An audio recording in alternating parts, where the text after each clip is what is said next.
Hi hello welcome back to my channel Govita Designers. ಹೇಗಿದ್ದೀರಾ ಎಲ್ಲರೂ? ಇವತ್ತು ನಾನು ಆರಿ ವರ್ಕಲ್ಲಿ ಸ್ವೀಟ್ ಹಾರ್ಟ್ ನೆಕ್ಕಲ್ಲಿ ಪ್ಯಾಡೆಡ್ ಲೋಡ್ ಸ್ಟಿಚ್ಚನ್ನ ಹೇಗೆ ಹಾಕೋದು ಅಂತ ತೋರಿಸ್ತಾ ಇದ್ದೀನಿ. ಸ್ಟಾರ್ಟ್ ಮಾಡೋಕ್ಕಿಂತ ಮುಂಚೆ ಯಾರೆಲ್ಲ ನನ್ನ ಚಾನಲ್ನ ಫಸ್ಟ್ ಟೈಮ್ ನೋಡ್ತಾ ಇದ್ದೀರಾ ದಯವಿಟ್ಟು ಸಬ್ಸ್ಕ್ರೈಬ್ ಮಾಡ್ಕೊಂಡು ನೋಡಿ, ಹಾಗೆ ಸಪೋರ್ಟ್ ಮಾಡಿ. ನನ್ನ ಚಾನಲಲ್ಲಿ ಫ್ರೀ ಆರಿ ಎಂಬ್ರಾಯ್ಡ್ರಿ ಕ್ಲಾಸಸ್ ಹಾಕ್ತಾ ಇದ್ದೀನಿ. ಆಲ್ರೆಡಿ ತುಂಬಾ ಕ್ಲಾಸಸ್ ನಡೀತಾ ಇದೆ, ಪ್ಲೇಲಿಸ್ಟ್ ಕೂಡ ಮಾಡಿ ಹಾಕಿರ್ತೀನಿ. ಆಸಕ್ತಿ ಇದ್ದವರು ಕಲಿಬೋದು. ಹಾಗೆ ಫ್ಯಾಮಿಲಿ ಆ್ಯಂಡ್ ಫ್ರೆಂಡ್ಸಿಗೆ ಅಥವಾ ಆಸಕ್ತಿ ಇದ್ದೇನೆ ಫ್ರೆಂಡ್ಸಿಗೆ ಯಾರಿಗಾದರೂ ಶೇರ್ ಮಾಡ್ಬೋದು. ವಿಡಿಯೋನ ಪೂರ್ತಿಯಾಗಿ ನೋಡಿ, ಯಾಕೆಂದರೆ ನಾನು ಮಿಡ್ಲಲ್ಲಿ ತುಂಬಾ ಚೇಂಜಸ್ ಎಲ್ಲ ಇರೋದನ್ನು ನೀಟಾಗಿ ಹೇಳ್ತಾ ಇರ್ತೀನಿ.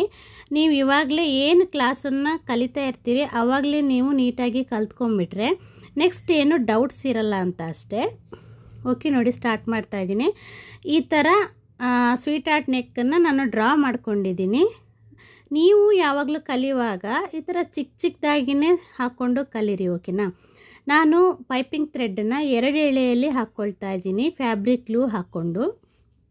ನೀವು ಕೂಡ ಫ್ಯಾಬ್ರಿಕ್ ಗ್ಲೂ ಹಾಕ್ಕೊಂಡು 2 ಎಳೆ ದಾರನ ಹಾಕ್ಕೊಳ್ಳಿ. ಏನು ಗೊತ್ತಾ, ಯು ನೆಕ್ಕಲ್ಲಾದರೆ ಡೈರೆಕ್ಟಾಗಿ ನೀವು ಪೈಪಿಂಗ್ ಥ್ರೆಡ್ಡನ್ನು ಬೆಂಡ್ ಮಾಡ್ಕೊಂಡು ಹೋಗ್ಬೋದು. ಆದರೆ ಈ ಥರ ಸ್ಕ್ವಯರು ಮತ್ತು ವಿ ನೆಕ್ಕು, ಈ ಥರ ಸ್ವೀಟ್ ಹಾರ್ಟ್ ನೆಕ್ಕು, ಈ ಥರ ಎಲ್ಲ ನೆಕ್ಸ್ ಇದ್ದರೆ ನೀವು ಕಟ್ ಮಾಡಿ ನೀವು ಆ್ಯಡ್ ಮಾಡಬೇಕಾಗತ್ತೆ. ಯಾಕೆ ಅಂದರೆ ಫಿನಿಶಿಂಗ್ ನೀಟಾಗಿ ಬರಲ್ಲ, ಬೆಂಡ್ ಮಾಡ್ಕೊಂಡು ಹೋಗಬಾರ್ದು ಥ್ರೆಡನ್ನು. ಓಕೆ, ಈ ಥರ ಕಟ್ ಮಾಡ್ಕೊಂಬಿಟ್ಟು ಜಾಯಿಂಟ್ ಮಾಡ್ಕೊಳ್ಳಿ. ಮತ್ತು ಏನು ಗೊತ್ತಾ, ಈಗ ಗ್ಲೂ ಡ್ರೈ ಆಗೋವರೆಗೂ ವೆಯ್ಟ್ ಮಾಡಿ.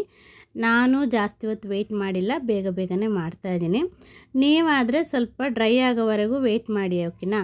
ಆ ನಂತರ ಈ ಥರ ನೀವು ಜಿಗ್ಜಾಗ್ ಸ್ಟಿಚ್ಚನ್ನು ಹಾಕ್ಕೊಳ್ಳಿ. ಕಾಟನ್ ಸೇವಿಂಗ್ ಥ್ರೆಡ್ ತೊಗೊಂಡು ನೀವು ಇದನ್ನು ಡಿಸೈನ್ ಎಲ್ಲ ಮಾಡೋದಾದರೆ, ಬ್ಲೌಸ್ ಡಿಸೈನಿಗೆಲ್ಲ ಹಾಕೋದಾದರೆ ಯಾವ ಕಲರಲ್ಲಿ ಫಿಲ್ಲಿಂಗ್ ಮಾಡ್ತೀರಾ ಸಿಲ್ಕ್ ಥ್ರೆಡ್ಡು, ಅದೇ ಕಲರಲ್ಲೇ ಸೇವಿಂಗ್ ಥ್ರೆಡ್ಡನ್ನು ತೊಗೊಂಡು ಜಿಗ್ಜಾಗ್ ಸ್ಟಿಚ್ಚನ್ನು ಹಾಕ್ಕೊಳ್ಳಿ.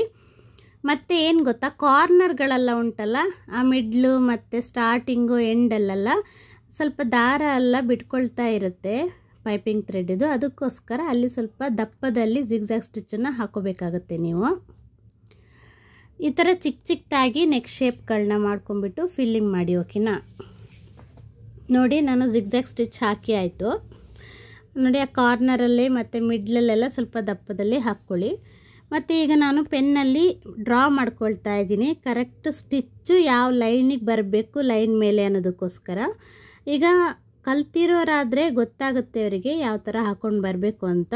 ಫಸ್ಟೇ ಕಲಿಯೋರಾದರೆ ಈ ಥರ ಡ್ರಾ ಮಾಡ್ಕೊಳ್ಳಿ. ನಾನು ನಿಮಗೆ ಕಾಣಲಿ ಅಂತ ಪೆನ್ನಲ್ಲಿ ಡ್ರಾ ಮಾಡ್ತಾಯಿದ್ದೀನಿ, ನೀವು ಪೆನ್ಸಿಲಲ್ಲಿ ಡ್ರಾ ಮಾಡ್ಕೊಳ್ಳಿ. ಓಕೆ, ಈ ಥರ ಡ್ರಾ ಮಾಡಿಕೊಂಡು ಕರೆಕ್ಟ್ ಅದ್ರ ಮೇಲೇ ಸ್ಟಿಚ್ ಬರೋ ಹಾಗೆ ನೋಡ್ಕೊಳ್ಳಿ, ಆವಾಗ ಫಿನಿಶಿಂಗ್ ನೀಟಾಗಿ ಬರುತ್ತೆ.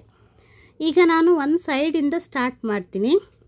ಆ ಥರ ನೀವು 2 ಸೈಡಿಂದ ಹೊರಗಡೆಯಿಂದನೇ ಸ್ಟಾರ್ಟ್ ಮಾಡಬೇಕು. ಓಕೆ, ಆ ಕಡೆ ಈ ಕಡೆ ಹೊರಗಡೆಯಿಂದ ಸ್ಟಿಚ್ ಸ್ಟಾರ್ಟ್ ಮಾಡಿ. ಕಾರ್ನರಿಗಿಂತ ಸ್ವಲ್ಪ ಕೆಳಗಡೆಯಿಂದ ಚೈನ್ ತೊಗೊಂಡು ಕಾರ್ನರಿಗೆ ಲಾಕ್ ಹಾಕಿ, ಮತ್ತು ಪಕ್ಕದಲ್ಲಿ ಲಾಕ್ ಸ್ಟಿಚ್ ಹಾಕಿಬಿಟ್ಟು ಕೆಳಗೆ ಬನ್ನಿ. ಕೆಳಗಡೆ ಬರುವಾಗ ಅಂದರೆ ಹೊರಗಡೆ ಲೈನಿಗೆ ಬರುವಾಗ ಲೈನ್ ಮೇಲೆ ಚೈನ್ ಹಾಕಿ ಅದ್ರ ಪಕ್ಕದಲ್ಲೇ ಕೆಳಗೆ ಲೈನ್ ಮೇಲೇ ಲಾಕ್ ಸ್ಟಿಚ್ ಹಾಕ್ಕೊಳ್ಳಿ. ಮೇಲ್ಗಡೆ ಬರುವಾಗ ಈ ಥರ ಅಡ್ಡ ಲೈನು ಮುಗಿಯೋವರೆಗೂ ನೀವು ಲೈನ್ ಮೇಲೆ ಚೈನ್ ಹಾಕಿಬಿಟ್ಟು ಸೈಡಲ್ಲಿ ಲಾಕ್ ಚೈನ್ ಹಾಕ್ಕೊಳ್ಳಿ. ಅದೇ ಒಳಗಡೆ ಬರುವಾಗ ಹೇಳ್ತೀನಿ ನಾನು, ಟ್ರಯಾಂಗಲ್ ಶೇಪ್ ಬರೋವರೆಗೂ ಇದೇ ಥರನೇ ಹಾಕ್ಕೋಬೇಕು. ಒಟ್ಟಿನಲ್ಲಿ ನೀವೇನು ಡ್ರಾ ಮಾಡ್ಕೊಂಡಿರ್ತೀರೋ ಆ ಡ್ರಾ ಒಳಗೇನೆ ನಿಮ್ದು ಏನಿದ್ರೂ ವರ್ಕ್ ಬರಬೇಕು, ಲೋಡಿಂಗ್. ಓಕೆ, ಆವಾಗಲೇ ನೀಟಾಗಿ ಫಿನಿಶಿಂಗ್ ಬರೋದು.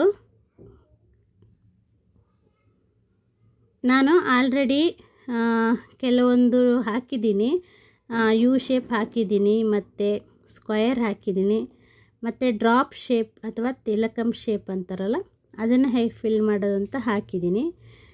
ಈಗ ಸ್ವೀಟ್ ಹಾರ್ಟ್ ನೆಕ್ಕನ್ನು ಹಾಕ್ತಾಯಿದ್ದೀನಿ. ನೆಕ್ಸ್ಟು ವಿ ನೆಕ್ಕು ಮತ್ತು ಶೀ ಅಥವಾ ಮ್ಯಾಂಗೋ ಹೇಗೆ ಹಾಕೋದಂತ ತೋರಿಸ್ತೀನಿ. ನೋಡಿ, ಸೇಮ್ ಇದೇ ಮೆಥಡಲ್ಲಿ ಈಗ ಟ್ರಯಾಂಗಲ್ ಶೇಪಿಗೆ ಬಂತಲ್ವಾ, ಅದು ಬಾಕ್ಸ್ ಕರೆಕ್ಟಾಗಿ ಫಿಲ್ಲಿಂಗ್ ಆಗಿ. ಈಗ ನೀವು ಎಂಡ್ವರೆಗೂ ಟ್ರಯಾಂಗಲ್ ಶೇಪಲ್ಲಿ ಅಂದರೆ ಈ ಥರ ಕ್ರಾಸಲ್ಲೇ ಹಾಕೊಳ್ತಾ ಹೋಗಬೇಕು. ಹೊರಗಡೆ ಲೈನಲ್ಲಿ ಚೈನು ಲೈನ್ ಮೇಲೆ ಹಾಕಿ ಕೆಳಗಡೆ ಲಾಕ್ ಸ್ಟಿಚ್ ಹಾಕಿ, ಮೇಲಕ್ಕೆ ಬರುವಾಗ ಲೈನ್ಗಿಂತ ಒಳಗಡೆ ಚೈನ್ ಹಾಕಿಬಿಟ್ಟು ಲೈನ್ ಮೇಲೆ ಲಾಕ್ ಸ್ಟಿಚ್ಚನ್ನು ಹಾಕಬೇಕು. ಲಾಕ್ ಸ್ಟಿಚ್ ಅಂದರೆ ಏನಂತ ಗೊತ್ತಿದೆ ಅಂತ ಅಂದ್ಕೊಳ್ತೀನಿ. ಚಿಕ್ಕದಾಗಿ ಚೈನ್ ಹಾಕಿ ದೊಡ್ಡ ಚೈನನ್ನು ಲಾಕ್ ಮಾಡೋದಕ್ಕೇ ಲಾಕ್ ಸ್ಟಿಚ್ ಅಂತ ಹೇಳ್ತಾರೆ. ಓಕೆ, ನಾನು ವಿಡಿಯೋ ಈಗ ಫಾಸ್ಟ್ ಮಾಡಿದ್ದೀನಿ. ಸೇಮ್ ಇದೇ ಥರ ಇರುತ್ತೆ. ಬೇರೆ ಬೇರೆ ಶೇಪಲ್ಲಿ ಮಿಡ್ಲು ಚೇಂಜಸ್ ಮಾಡಲಿಕ್ಕಿರುತ್ತೆ. ಇದರಲ್ಲಿ ಅಷ್ಟು ಚೇಂಜಸ್ ಇಲ್ಲ, ಆದರೂ ಮಿಡ್ಲು ಬರುವಾಗ ಸ್ವಲ್ಪ ಎಷ್ಟೊಂದು ಕ್ರಾಸ್ ಬರಲ್ಲ, ಆದರೂ ಕೂಡ ನೀವು ಬ್ಯಾಲೆನ್ಸ್ ಮಾಡ್ಬೋದು. ಓಕೆ, ಹೀಗೆ ಮಿಡ್ಲುವರೆಗೂ ಒಂದು ಅರ್ಧ ಪೋರ್ಷನ್ನ ನೀವು ಕಂಪ್ಲೀಟ್ ಮಾಡಬೇಕಾಗತ್ತೆ. ಅರ್ಧ ಪೋರ್ಷನ್ನ ಕಂಪ್ಲೀಟ್ ಮಾಡಿದೆ ಥರನೇ. ಓಕೆ, ಇದು ನೀವು ಬ್ಲೌಸಿಗೆಲ್ಲ ನೆಕ್ ಡಿಸೈನ್ ಮಾಡುವಾಗ ದಪ್ಪದಲ್ಲಿ ಲೋಡೆಡ್ ಸ್ಟಿಚ್ಚೆಲ್ಲ ಹಾಕ್ತಿರಲ್ವ, load stitch zardozi, cut bead ಮತ್ತು glass beads, sugar beads, thread ಇದರಲ್ಲೆಲ್ಲ ಲೋಡ್ ಮಾಡ್ತಾರೆ. ನಾನೀಗ ಥ್ರೆಡ್ಡಲ್ಲಿ ಲೋಡ್ ಹೇಗೆ ಮಾಡೋದು ಅಂತ ತೋರಿಸ್ತಾ ಇದ್ದೀನಿ. ಕೆಲವೊಂದು ಶೇಪನ್ನು ತೋರಿಸ್ತೀನಿ. ನೀವು ಸ್ಟಾರ್ಟಿಂಗಿಂದ ಕಲಿಯೋರಾಗಿದ್ದರೆ ನಿಮಗೆ ಆಲ್ರೆಡಿ ಮ್ಯಾಕ್ಸಿಮಮ್ ಗೊತ್ತಾಗಿರುತ್ತೆ, ತುಂಬಾ ಡೀಟೇಲಾಗಿ ಹೇಳ್ಕೊಡ್ಬೇಕಂತ ಏನಿಲ್ಲ. ಓಕೆ, ನೋಡಿ ಹಾಫ್ ಪೋರ್ಷನ್ ಕಂಪ್ಲೀಟ್ ಆಗ್ತಾ ಬಂತು.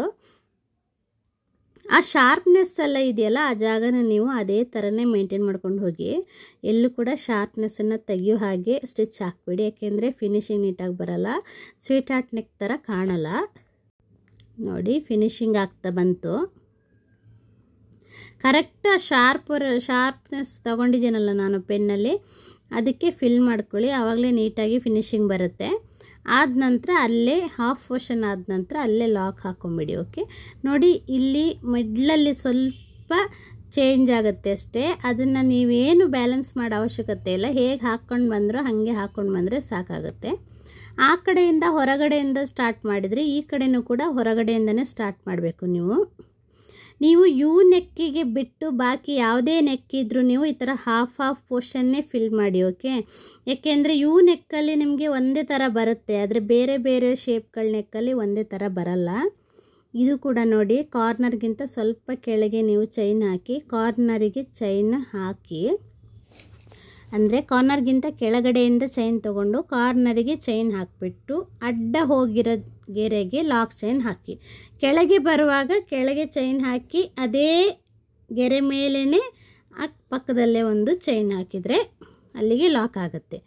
ನೋಡಿ, ಇದು ಕೂಡ ಟ್ರಯಾಂಗಲ್ ಶೇಪ್ ಬರೋವರೆಗೂ ನೀವು ಇದೇ ಥರನೇ ಹಾಕ್ಕೊಂಡು ಬನ್ನಿ. ಕರೆಕ್ಟ್ ಟ್ರಯಾಂಗಲ್ಲು ಫಿಲ್ ಆದ ನಂತರ ಸೇಮ್ ಅದೇ ಥರನೇ ನೀವು ಹಾಫ್ ಪೋರ್ಷನ್ನ ಫಿಲ್ ಮಾಡ್ಕೊಳ್ಳಿ. ನೋಡಿ, ನನ್ನ ಕ್ಲಾಸು ಆಲ್ರೆಡಿ ತುಂಬಾ ಕ್ಲಾಸಸ್ ಆಗಿದೆ, ಸ್ಟಿಚ್ಗಳೆಲ್ಲ ಕಂಪ್ಲೀಟ್ ಆಗಿದೆ ಸಿಲ್ಕ್ ಥ್ರೆಡ್ಡಲ್ಲಿ. ಈಗ ಏನಿದ್ರು ನಾನು ಫಿಲ್ಲಿಂಗ್ ಮಾತ್ರ ತೋರಿಸ್ತಾ ಇದ್ದೀನಿ ಅಷ್ಟೇ, ಸ್ಟಿಚ್ಚೆಲ್ಲ ಕಂಪ್ಲೀಟ್ ಆಗಿದೆ.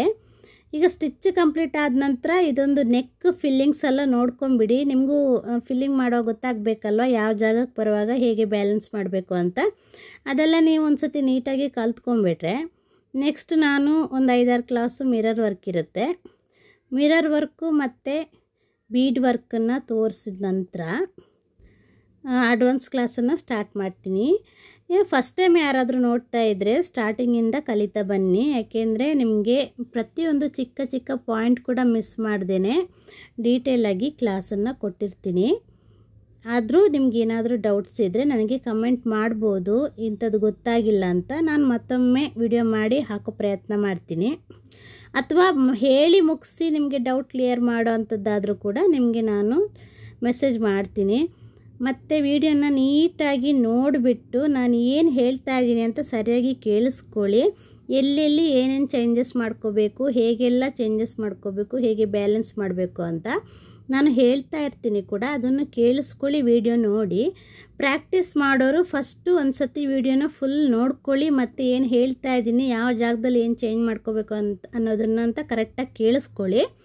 ಆಮೇಲೆ ರಿಟರ್ನ್ ಕಲಿತಾ ಇರುವಾಗ ಮತ್ತೊಂದು ಸತಿ ಬೇಕಿದ್ರೆ ನೋಡ್ಕೋಬೋದು. ಆದರೆ ಹೇಳ್ತಾ ನೀವು ಮಾಡ್ತಾ ಹೋಗಬೇಡಿ, ಅದು ಚೇಂಜಸ್ ಎಲ್ಲ ಇರುತ್ತಲ್ವ, ಅದು ನಿಮಗೆ ನಾನು ಹೇಳ್ತಾ ಇರುವಾಗ ಸ್ಟಾರ್ಟಿಂಗ್ ನೀವು ಕಲಿತಾ ಹೋಗಬೇಡಿ, ಫಸ್ಟ್ ಒಂದು ಸತಿ ನೋಡ್ಕೊಂಬಿಡಿ, ಆಮೇಲೆ ಪ್ರಾಕ್ಟೀಸ್ ಮಾಡಿ. ನೋಡಿ, ಸ್ವೀಟ್ ಹಾರ್ಟ್ ನೆಕ್ ಎಷ್ಟು ಚಂದ ಬರುತ್ತೆ ಅಲ್ವಾ. ಯು ನೆಕ್ಕು ಬಿಟ್ಟು ಬಾಕಿ ಯಾವುದೇ ನೆಕ್ ಶೇಪ್ ಇದ್ರೂ ನೀವು ಈ ಥರ ಹಾಫ್ ಪೋರ್ಷನ್ನೇ ಫಿಲ್ಲಿಂಗ್ ಮಾಡ್ಕೋಬೇಕು. ಒಂದು ಕಡೆಯಿಂದ ನಿಮಗೆ ಫಿಲ್ಲಿಂಗ್ ಮಾಡೋಕ್ಕಾಗಲ್ಲ. ಒಂದು ಕಡೆ ಸ್ಟಾರ್ಟ್ ಮಾಡಿ ಇನ್ನೊಂದು ಕಡೆ ಎಂಡ್ ಮಾಡೋಕ್ಕಾಗಲ್ಲ, ಅದು ಫಿನಿಶಿಂಗ್ ಚೆನ್ನಾಗಿ ಬರಲ್ಲ ಕೂಡ. ಇದೇ ಥರನೇ ನೀವು ಮಾಡ್ಕೊಂಡು ಹೋಗಿ. ನೋಡಿ ಬೀಡ್ ವರ್ಕಲ್ಲೂ ಕೂಡ ನಾನು ಲೋಡ್ ಸ್ಟಿಚ್ಚೆಲ್ಲ ತೋರಿಸ್ತೀನಿ, ಅದೆಲ್ಲ ಏನು ಕಷ್ಟ ಇರಲ್ಲ. ಸಿಲ್ಕ್ ಥ್ರೆಡ್ಡೇ ಕಷ್ಟ ಇರೋದು. ನೋಡಿ ಈ ಜಾಗಕ್ಕೆ ಬರುವಾಗ ಲಾಕ್ ಸ್ಟಿಚ್ಚು ಹಾಕಿ ಕೂಡ ನೀವು ಚೈನನ್ನು ಸ್ಟಾರ್ಟ್ ಮಾಡ್ಬೋದು, ಇಲ್ಲ ಹಾಗೆಯೇ ನಿಮಗೆ ಅದು ಶಾರ್ಪ್ನೆಸ್ ಏನು ತೆಗಿದೇನೆ ನೀಟಾಗಿ ಫಿನಿಶಿಂಗ್ ಕೊಡ್ತೀನಿ ಅನ್ನೋದಾದರೆ ಹಾಗೆ ಒಂದು ಶಾರ್ಪ್ನೆಸ್ಸನ್ನು ಮೇಂಟೈನ್ ಮಾಡಿಕೊಂಡು ಸ್ಟಿಚ್ ಮಾಡಿದ್ದು ಆ ಕಡೆ ಈ ಕಡೆ ಹೋಲ್ಸ್ ಇದೆಯಲ್ಲ ಅದ್ರ ಮೇಲೆ ನೀಟಾಗಿ ಚಿಕ್ಕದಾಗಿ ಚೈನ್ ಸ್ಟಿಚ್ಚನ್ನು ಹಾಕ್ಕೊಂಡು ಫಿನಿಶಿಂಗ್ ಕೊಡಿ. ಅದು ಹೋಲ್ ಆಗಿರುತ್ತಲ್ವ ಈ ಕಡೆ ಆ ಕಡೆ ಥ್ರೆಡ್ ಚುಚ್ಚಿದ್ದು, ಅದು ಹೋಲ್ಸ್ ಮೇಲೆ ನೀವು ಈ ಥರ ಚೈನ್ ಸ್ಟಿಚ್ ಹಾಕ್ಕೊಂಡು ಬಂದರೆ ಫಿನಿಶಿಂಗ್ ಬರುತ್ತೆ ನೀಟಾಗಿ. ಸೇಮ್ ಅದೇ ಥ್ರೆಡ್ಡನ್ನೇ ಹಾಗೆ ತಿರುಗಿಸ್ಕೊಂಡು ಬನ್ನಿ. ಆದರೆ ತಿರುಗಿಸ್ಕೊಂಡು ಬರೋಕ್ಕಿಂತ ಮುಂಚೆ ಆ ಶಾರ್ಪ್ನೆಸ್ಸನ್ನು ಮೇಂಟೈನ್ ಮಾಡಬೇಕಾಗತ್ತೆ ನೀವು. ಅದು ತುದಿ ಇದೆಯಲ್ಲ ಸ್ವೀಟ್ ಆರ್ಟಿದು, ಅದನ್ನು ಒಂದು ವೇಳೆ ಆಗಿಲ್ಲ ಅಂದರೆ ಅಲ್ಲೇ ನೀವು ಲಾಕ್ ಸ್ಟಿಚ್ ಹಾಕಿಬಿಟ್ಟು ಮೇಲ್ಗಡೆಯಿಂದ ಚೈನ್ನ ಸ್ಟಾರ್ಟ್ ಮಾಡ್ಕೊಳ್ಳಿ. ನೋಡಿ ನಾನು ಚೈನ್ ಸ್ಟಿಚ್ ನಿಮಗೆ ಆಲ್ರೆಡಿ ಹಾಕಕ್ಕೆ ಬಂದಿರುತ್ತೆ ಅಂದ್ಕೊಳ್ತೀನಿ. ಬೇಸಿಕ್ಕಿಂದ ಕಲಿಯೋರಿದ್ರೆ, ಫಸ್ಟೆಲ್ಲ ನೋಡೋರಿದ್ರೆ ಬೇಸಿಕ್ಕಿಂದನೇ ಕಲೀರಿ. ನಾನು ನೀಟಾಗಿ ಹೇಳ್ಕೊಟ್ಟಿದ್ದೀನಿ ಬೇಸಿಕ್ಕಿಂದನೇ, ಎಲ್ಲೂ ಕೂಡ ಏನು ಕೂಡ ಡೌಟ್ಸ್ ಇರಬಾರ್ದು ಅಂತ. ನೋಡಿ ಚೈನ್ ಎಲ್ಲ ಹಾಕಿ ಮುಗಿಸ್ದೆ. ಈಗ ಬೀಡ್ಸ್ ಹಾಕಿಬಿಟ್ಟು ಫಿನಿಶಿಂಗ್ ತೋರಿಸ್ತೀನಿ. ನೋಡಿ ಈ ಥರ ಫಿನಿಶಿಂಗ್ ಬಂದಿದೆ, ಎಷ್ಟು ಚೆನ್ನಾಗಿ ಬಂದಿದೆ ಅಲ್ವಾ. ಮನೇಲಿ ಒಂದು 2 ಅವರ್ ಆದರೂ ಪ್ರಾಕ್ಟೀಸ್ ಮಾಡಿ, ಫ್ಯಾಮಿಲಿ ಆ್ಯಂಡ್ ಫ್ರೆಂಡ್ಸಿಗೆ ಶೇರ್ ಮಾಡಿ. ಲೈಕ್ ಮಾಡದೆ ಮಾತ್ರ ಹೋಗಿಬಿಡಿ, ದಯವಿಟ್ಟು ಒಂದು ಲೈಕ್ ಮಾಡಿ. ಏನಾದರೂ ಡೌಟ್ಸ್ ಇದ್ದರೆ ಕಮೆಂಟ್ ಮಾಡಿ. Thanks for watching. Thank you.